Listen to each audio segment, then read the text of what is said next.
Looking out, it's so good to see I'm not the only dad who's missing. Do you realize that the Australians kicked off with the Springboks? No. Very pleased to see some dads here. I'm not going to ask the question, how many dads are here simply because they were too scared not to come? There's an honest dad. I was doing a talk at a prenatal class, and I told this joke. I said, what's the difference between a pregnant woman and a terrorist? Anyone know? You can generally negotiate with a terrorist. But I told this joke, it was actually at Heather Wood's place, and one of the guys got into such trouble. He laughed, and on the car the whole way back, he got it in the ear, laughed too loud. But I have the privilege of talking about fatherhood today, and I'm kind of at a different end of the spectrum to what most of you guys are here. My kids are about 24, my son is 24, my daughter's 21. I put her on a plane a couple of months ago to fly off to Phnom Penh to teach English, and I must be honest, I got back to the car and I cried. It was such an emotional moment, just saying, the empty nest syndrome. But it's a great privilege to talk about father. I've had many defining moments in my journey as a dad, and one of the key moments which I want to start off with was when my daughter was 3 years old. Doctors said to us that she would need an operation to her heart. One of the walls of her heart had a slight hole. So I said to the doc, please can I just come into the theater and hold her in my arms as she goes under anesthetic? And then can I be there when she comes around, just to minimize her trauma? Those of you who are parents will know that when your kid hurts, you hurt more. Someone once said that being a father to a daughter is like having your heart walking around in someone else's body, and it's very true. So the doc very kindly allowed me to come in, and I went into theater and I held her. He actually allowed me to put the gas mask over her face that took her underneath. Operation was a great success. Instead of being an open heart surgery, which it used to be many years ago, it was a catheter that they pop into the vein, it goes up into the heart, this little very expensive device pops out and it closes the hole, and the next day she's out. Operation, great success. 3 weeks later, we're at my house, and I had a few friends around and family, and we're standing on my lawn in this circle, and my daughter's next to me, and one of my friends said to Blythe, I believe you were in hospital recently. And these were her words. She said, yes, my heart was broken. She said, but my daddy fixed it. Oh, I was man down. I had to excuse myself and come back and just regain but it was one of those moments where she gave me such a tremendous gift. She gave me the gift of realizing that this little girl saw me as the man who was her hero. I could do anything, fix anything. I was the man who held her heart in my hands, and it came out safe. And I realized that for the next 18 years, in many ways, I would be holding her heart in my hands. And I asked myself the question, am I the man that she needs me to be and wants me to be? And to be honest, the answer was, yes, in some ways I am, but in some ways there's some work to do. There's work in progress. And I began to realize that being a parent, and this applies to men and women, being a mom and being a dad means it's a parallel journey. It means becoming the man that your child needs you to be so that you can raise your daughters to become women and your boys to become men. Same applies to a woman. It's about being the woman, being and becoming the woman. Let's be honest here, no one arrived at adulthood completely unscathed. Every one of us arrived as a man and a woman at adulthood with some kind of wounding. The primary role model for your child is the same gender parent. A boy looks to his father to model masculinity and fatherhood to him. A little girl looks to her mom to model womanhood and femininity to her. They look to us. I'm here to talk about fatherhood, so we're not going to go into both areas, but being a dad means you need to understand what it is that drives your masculine soul, what's wounded your masculine soul, and how that impacts your ability to be a father, to be that man that they think that they need. It also means understanding what drives your daughter's heart and what drives your son's heart, so that you can answer the questions. The questions that boys bring to their fathers that they cannot be answered by their moms. Masculinity is imparted by a man to a boy. There are also questions that your daughter will bring to a man that the mom can't answer either. And that's why both parents are so absolutely crucial. Men and women, equal but stunningly different. You think about this amazing fact. Every one of us is here in this room because of this beautiful dance between the masculine and feminine. It's one way of putting it, a dance. Okay? We're here because our parents got together and danced, and it continues. The beauty continues when the masculine and the feminine work together to co-create this beautiful world. So what is it that drives the masculine heart? John Eldridge is a wonderful author. He wrote a book called Wild at Heart, and in it he talks about 3 things that drive the masculine soul. He says every man at the core wants a battle to fight. That's why it's so hard for us to be here, not at the rugby. A battle to fight, an adventure to live, and a beauty to pursue and rescue. You think about all the movies that men have made famous. I don't know about you guys, but for me, often when I choose a video to watch with my wife, it's not an easy process. What do I want? I want Rocky, Rambo, Die Hard, 1, 2, 3, 4, however many. What does she want? She wants letters from who cares and somebody's diary. I mean, there's a very big difference between what we want and desire as women. So if you look at those movies that men have made famous, every one of them have 3 components. They have the evil guy, the battle that needs to be fought, something that we need to fight against. Wonderful, we want the battle. It has the adventure, the car chase, the wildness, the mayhem, and it also has the beauty, doesn't it? I mean, the reason we're doing all this stuff. That's the reason you guys are here and the trouble you are, the beauty that you pursued and caught, and this is the result of it. But it's a beautiful thing. When my son turned 11, I said to him, Luke, what do you want to do for your birthday? You write down a list of what you want to do. We can do anything as long as it doesn't cost too much. So he comes up with this list. He says, Dad, firstly, I want to invite all my friends around, and we want to wrestle with you. I thought, fantastic, I'm in for a great weekend. Second, we want to have an arm wrestling competition. Thirdly, we want to play some rugby. Fourthly, Dad, can we buy some firecrackers? But I don't want to just let them off. Do you mind if we blow something up, Dad? You know? Then he wanted to have a braai, cook some meat, and then he wanted to play PlayStation the whole night.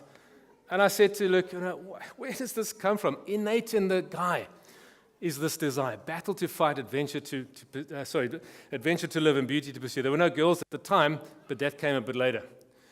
How many of you guys, I mean, I've seen this with my own eyes, a bunch of boys on their BMXs after school, and they're sitting chilling, and some testosterone-fueled thing switches in their brain. And the one boy says, I wonder what would happen, or what it would be like if we ride our bikes into that brick wall over there. So the guys say, let's do that. And they all line up, and they all, and there's broken bikes, and there's bruising and blood. And you know what's interesting? If I ask the guys in this audience, do you get that? I get it. The guys are saying, yeah, we get it. In fact, some of them are thinking about their bicycle when they get home. I mean, we get this as men. You ask the average woman, do you get that? It's like, whoa, no. They're busy phoning the psychiatrist to try and get, at least get an order of Ritalin so they can deal with the damage control. What is wrong with my son? What is it that's going on? But we wired differently. Battle to fight. Adventure to live, and a beauty to pursue. You watch a bunch of guys around the braai. They're not talking about, Joe broke up with Sue, and I wonder how. This is not the stuff we talk about. We're talking about the rugby and the time Joe Nelly got shot. Oh, that was so funny. Well, Joe's in hospital. Yeah, I'm going to go sign his cast. I mean, we talk about different stuff. Battle, adventure, beauty. And what happens as a result of this, every boy grows up, and he's got a question on his heart. And he brings the question to his dad. Not the mom. You think about a mom. What does a mom call her son? Sweetheart, honey, boogaloo, baby. There's words, and it's beautiful. Don't get me wrong. Many men who have died on the field of battle, the last thing they cried out for is their mom. That nurture is beautiful and it's necessary. But there comes a time in a boy's life where he doesn't want to be called sweetie or baby. He wants to be called tiger, demon, wild man. And he goes to the father for that. The father's the one who gives him that answer.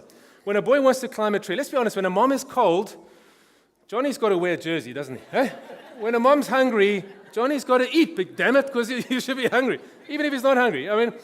When a little boy wants to climb up a tree, a very high tree, what does mom say? No, don't do that, you're going to damage yourself. What does the dad say? Oh boy, come. I'll catch you. If I miss, I'll take you to hospital. There's a different kind of, and the boy comes to the father with this question. And the question is this, the question is, Dad, and it's such a crucial one. And if we miss this as fathers, we miss so much. It says, do I have what it takes? I'm going to need to fight a battle. I'm going to need to pursue a beauty. I'm going to need to live an adventure, a story bigger than myself. And Dad, do I have what it takes? Please will you answer that question? And he brings it to the father. I don't have time to go into the whole depth of the female soul, thank goodness, because we need a longer time. It's a beautiful, complex thing. But girls ask a slightly different question of their dad. I remember when we lived in Knysna, my kids must have been about 12 and 9, and I used to come home from work. My son Luke used to come barreling out the door, running, grab me, tackle me, And I look back on it now and I realize he was asking me the question, Dad, check at me, look at me, am I strong? I'm strong, Dad, aren't I? And the way I responded to him was to say, yes, you are, you're strong, wow.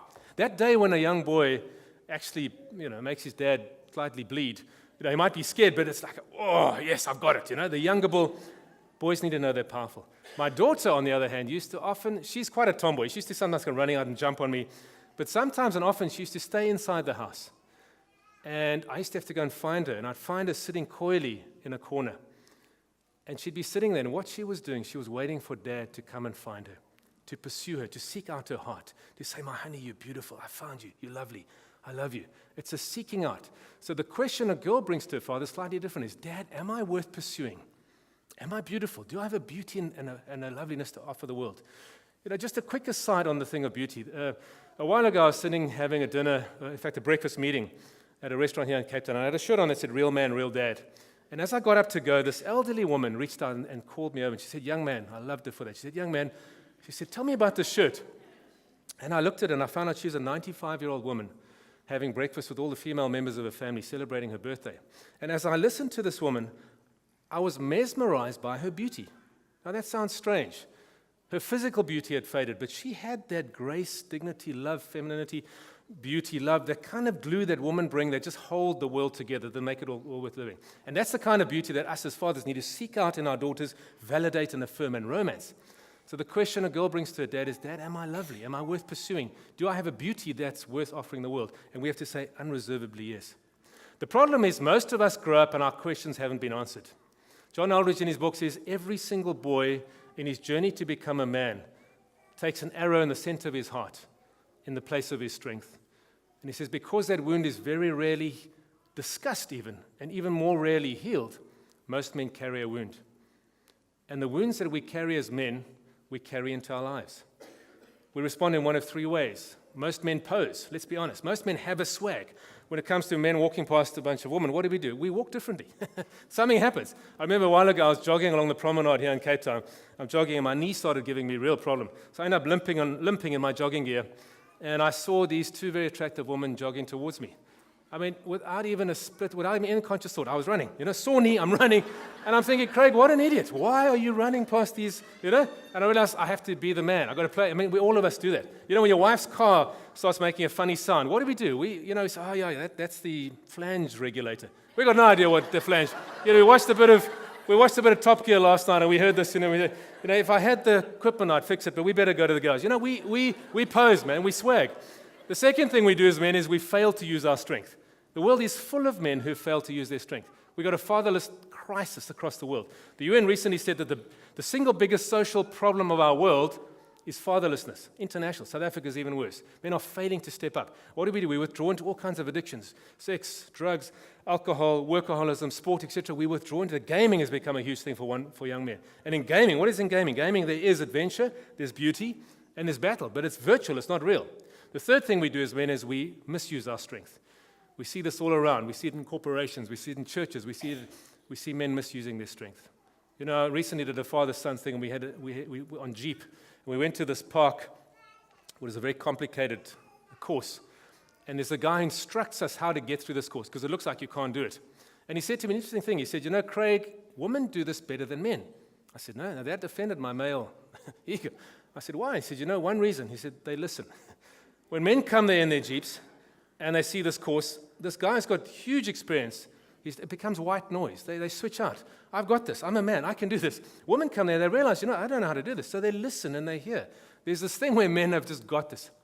Now, here's the crux. When we become a father, and when you ladies become a mother, we've got to ask ourselves the question, am I bringing the wounded, needy boy who didn't have his question answered to the party, to the bedroom, to the boardroom, to my life, to my relationship, to my fatherhood? Or am I bringing the strong, wise man? Big question. As a woman too, am I bringing the needy girl who needs all this affirmation and love? Or am I bringing the strong woman? Because as parents, we need to step up to the plate and bring our A game, the strong, wise man and the beautiful, gracious, strong, wise woman to our parenthood and to our relationship. I want to talk about 4 quick things that every man needs to do for his child. And they're contained in detail in the book I wrote. I wrote about the 12 dad verbs, 12 things that every father needs to know, understand, and practice as he becomes a father. The first thing is we need to see our children, to call them out. Every single one of us in this place and in the world has a deep desire to be seen and known, don't we? People often fall in love with the very first person who sees them. Imagine the scenario. You're at home chilling and you hear the doorbell ring and you go and you answer the door and there's this apparition before you. It's this dude with dreadlocks, not the cool kind, the kind that insects have taken up residence in. And he's got this cloud of smoke around him and it's not a legal cloud.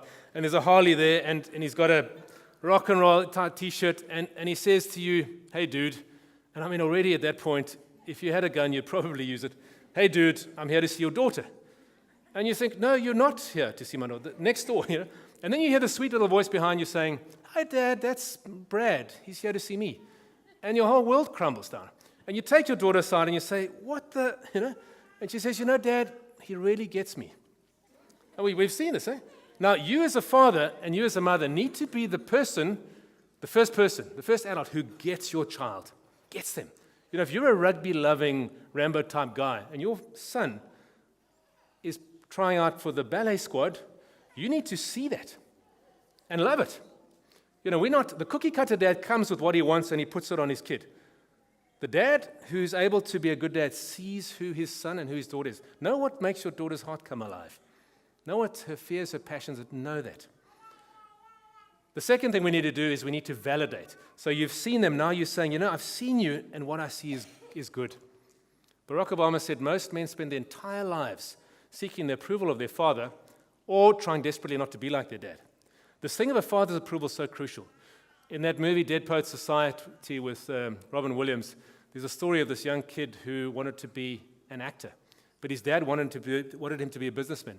And his dad refused to accept the fact that he wanted to act. He got into the school play, and he was so proud. He invited his dad. Not only did his dad not come, but his dad refused to allow him to act in the play. I don't know if you know the story, but he ends up committing suicide. So there's a child who was not validated by his father. His father wanted to be someone else, didn't see who he was. Here's the bottom line. It doesn't matter if your daughter becomes a fighter pilot or your son becomes a lead act in a ballet troupe. What matters is, do they have your blessing and your approval? I guarantee sitting here in the audience are many of us who haven't had that. Haven't had that blessing of your father. Who you are is good. The world's a better place because you are. Your choices are good. I love you. You have my blessing. It's like a cloak you give your child. The third thing we need to do as fathers is to create the environment in which they can flourish. The sanctuary. Think about a seed. A seed's a beautiful thing because contained in that seed is the ability to be a massive tree. But what you do with that seed determines whether or not it becomes a tree.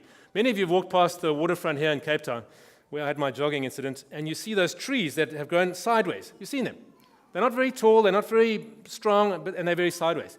Now think of your child like that, the child that comes into your life. It's a seed containing huge potential. Whether or not it reaches that potential is determined by the environment you create for it. Sigmund Freud said he can think of no greater need in childhood than the protection of a father. The protection of a father.